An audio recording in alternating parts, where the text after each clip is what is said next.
नमस्कार, सत्यदर्शन न्यूज मध्ये आपले स्वागत आहे. मी पायल शहा. एक नजर टाकूया आजच्या ठळक घडामोडीवर. तर राज्यातील ओबीसी समाजाचे आरक्षण संपुष्टात येण्याची भीती.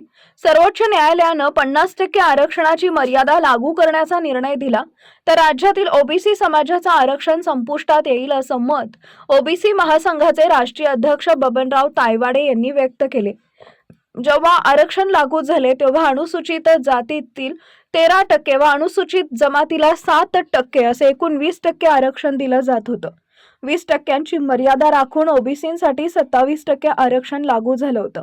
मात्र आता राज्यात अनुसूचित जमाती व अनुसूचित जमातींची लोकसंख्या वाढल्यानं सध्या अनुसूचित जातीला 19.76% व अनुसूचित जमातीला 7.86% असे एकूण 28% आरक्षण मिळत आहे.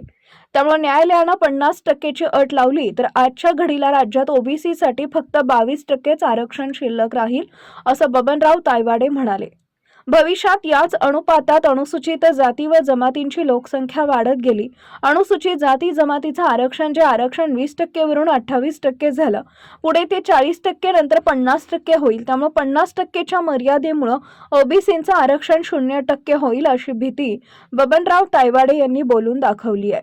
सर्वोच्च न्यायालयाने या प्रकरणाचा निकाल जाहीर होईपर्यंत जिल्हा परिषद व महानगरपालिका निवडणुकीचा कार्यक्रम जाहीर करू नये असे निर्देश निवडणूक आयोगाला दिले आहेत.